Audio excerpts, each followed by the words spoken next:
Halo investor santai, investor yang ingin cuan dengan santai. Bagi kita yang sudah bosan dengan volatilitas market setiap hari, ya kita lihat saham kita hari ini harga sahamnya turun.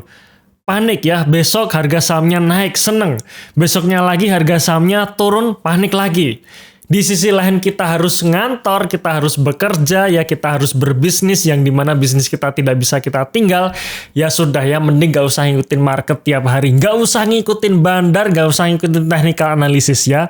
Cari perusahaan bagus yang kinerjanya potensi melompat di tahun ini dan harga sahamnya masih murah, masih under value. Beli, simpan, selesai ya. Kita review lagi saat rilis laporan keuangan terbaru keluar. Itu cara yang saya lakukan dalam saya berinvestasi saham selama ini. Dan disinilah di channel YouTube The Investor inilah tempatnya. Maka pastikan teman-teman subscribe channel ini dan ikuti selalu video kami.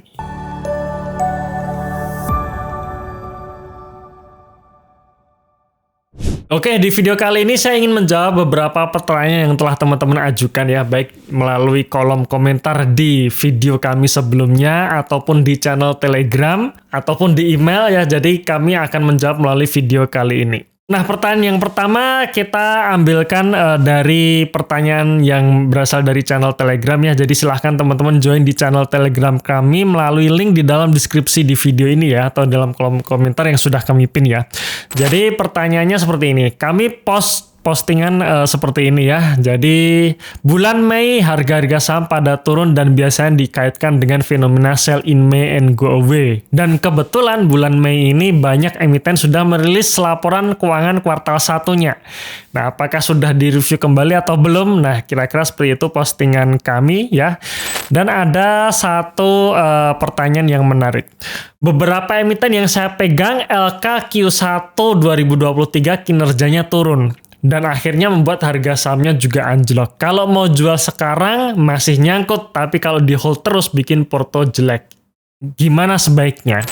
Nah, ketika perusahaan sudah merilis laporan keuangan kuartalannya dan kebetulan kinerjanya tidak sesuai ekspektasi ya, kita harapannya naik tapi ternyata turun. Selanjutnya yang kita lakukan adalah kita review kembali. Ya, kita cek lagi kira-kira apa penyebab menurunnya kinerja di kuartal 1 ini misalkan ya. Kemudian harus bisa kita simpulkan apakah penurunan kinerja di kuartal 1 ini sifatnya temporary atau sifatnya permanen. Sifat temporary itu maksudnya gimana? Maksudnya adalah ya memang siklusnya seperti itu ya. Siklus biasanya terjadi di perusahaan-perusahaan, contohnya perusahaan retail ya. Dimana biasanya di akhir tahun dengan banyaknya promo dan diskon akhir tahun membuat kinerja kuartal 4-nya naik signifikan. Begitu masuk di kuartal pertama, ya apalagi di bulan kemarin di kuartal 1 tahun ini, kan kita masuk bulan Ramadan ya, bulan puasa di mana orang-orang sedikit ngerem belanja-belanja yang tidak penting istilahnya ya, kebutuhan tersier itu direm belanjanya yang otomatis perusahaan-perusahaan seperti itu membuat kinerjanya menurun ya.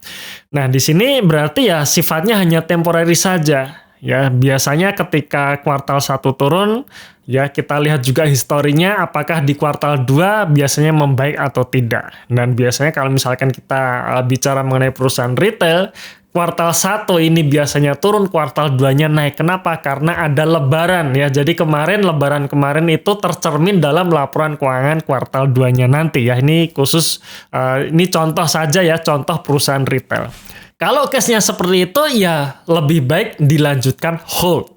Ya, lebih baik dilanjutkan hold. Tapi kalau misalkan kita bicara mengenai saham-saham siklus, contohnya seperti saham-saham batubara, di mana kuartal 1 keluar dan kinerjanya sudah turun, ya karena memang siklusnya habis. Nah, ini berbeda cerita. Nah, untuk case yang pertama di mana penurunan kinerja kuartal 1 ini sifatnya temporary ya masih bisa lanjut hold. Tapi kalau misalkan case yang kedua ini di mana memang perusahaan artinya kuartal kinerja di tahun 2023 ini tidak menunjukkan perbaikan tapi permanen, ya kalau saya sih saya lebih baik cut loss dan langsung mengganti dengan saham baru yang kinerjanya terkonfirmasi atau potensi lompatan kinerja di tahun 2023 ini ada. Nah, kira-kira itu jawaban saya. Oke, pertanyaan kedua dari Pak Banyu Hendayana ya. Bang, maaf melenceng dari video. Saya baru mulai investasi saham 3 bulan ini. Saya cuma budgeting 300 sampai 400 ribu per bulan untuk investasi saham ya, karena rencana mau memenuhi dana darurat dulu. Sebaiknya bagaimana caranya? Apakah di lump sum atau dengan DCA ya? Perlu diketahui Pak Banyu ini sudah punya saham under value dengan fundamental yang bagus ya.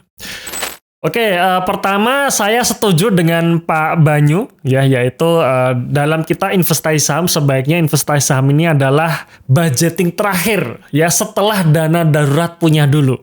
Jadi memang dalam kita mau investasi jangka panjang terutama untuk kebutuhan pensiun, maka pertama dana darurat harus ada dulu ya, harus penuhi dulu. Yang kedua, sebaiknya kita juga punya instrumen investasi lain selain saham ya, misalkan di reksadana ataupun di obligasi ya, seperti Sun atau seperti Ori atau Sukuk ya. Jadi tidak hanya di saham, karena saham ini sifatnya sangat volatile ya. Kita misalkan kita pengen sedang butuh duit tapi ternyata market sedang crash ya, otomatis kita harus cut loss, kan kita menghindari itu ya. Nah, maka alangkah baiknya ya, dan sangat-sangat disarankan dalam kita investasi saham kita pakai dana dingin, dana yang benar-benar tidak dipakai, dana di luar dana darurat. Ya, itu kunci keberhasilan kita ya, salah satu supaya kita bisa menjaga psikologis kita ketika market crash adalah kita pakai dana dingin. Oke, kemudian dengan cara seperti Pak Banyu tadi, sebaiknya gimana? Nah, ini juga menarik. Sebelumnya saya pernah men-share atau memposting video tentang seandainya saya baru mulai menyusun portfolio ya. Thumbnailnya seperti ini, judulnya ya, seandainya saya baru memulai menyusun portfolio ya. Linknya saya taruh di dalam deskripsi ya, di dalam kolom komentar yang sudah kami pin ya, tentang cara saya menyusun portfolio. Jadi memang di video tersebut ada dua kondisi yang berbeda. Kondisi yang pertama adalah kita punya modal yang besar di awal, tapi kita tidak nabung secara rutin. Itu kondisi yang pertama. Kondisi yang kedua, kita nabung secara rutin setiap bulan, tapi modalnya pas-pasan. Nah, kira-kira seperti itu. Berarti case dari Pak Banyu ini adalah case yang kedua. Kalau saya di posisi Pak Banyu baru menyusun portfolio dari awal, sudah mengkoleksi beberapa saham, ya, dengan saya komitmen untuk nabung setiap bulan, maka setiap bulan tersebut saya ya akan fokus di saham-saham yang sudah saya punyain dulu. Ya, misalkan saya pegang 3 saham, 3 sahamnya ini kinerjanya bagus, valuasinya masih murah, harga sahamnya belum naik, ya setiap bulan saya akan terus beli 3 saham ini, gitu ya.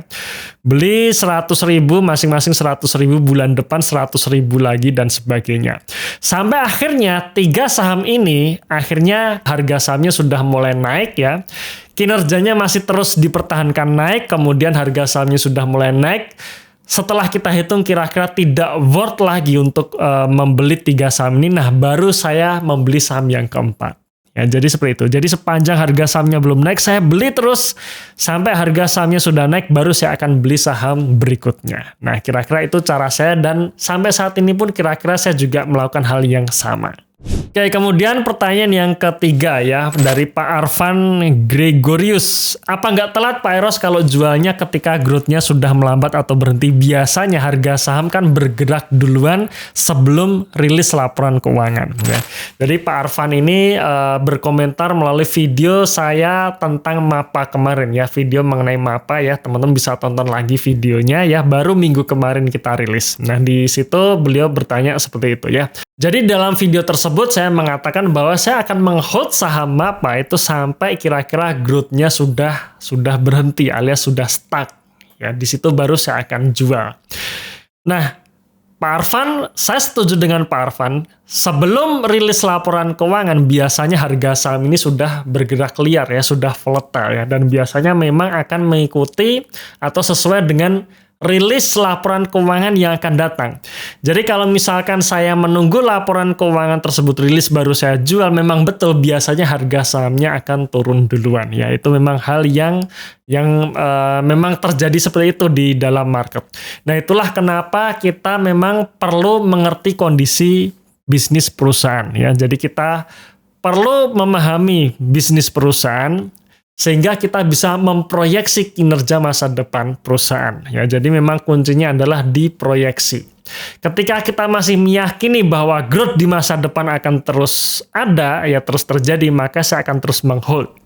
Ya, tapi kalau kita sudah tidak meyakini bahwa growth tersebut kelihatannya tidak akan terjadi lagi di masa depan, ya maka akan saya jual sebelum rilis laporan keuangan keluar. Ya, jadi memang kita melakukan prediksi karena memang betul bahwa laporan keuangan yang keluar itu sebenarnya adalah kinerja masa lampau. Jadi belum tentu di masa depan nanti kinerjanya sama seperti di masa lampau. Oke, itu kira-kira jawaban saya mengenai 3 pertanyaan yang telah teman-teman ajukan ya. Jika teman-teman punya pertanyaan lain, silahkan teman-teman tulis pertanyaan Anda di dalam kolom komentar di video ini ya. Cuman sekali lagi, saya mengharapkan pertanyaan-pertanyaan yang bersifat strategi ya atau filosofi. Jadi bukan sekedar saham A bagus atau enggak seperti itu ya. Itu yang nanti akan kita jawab di video Q&A selanjutnya. Terima kasih sudah menonton video ini sampai akhir. Tunggu video kami selanjutnya dan salam Passive Income.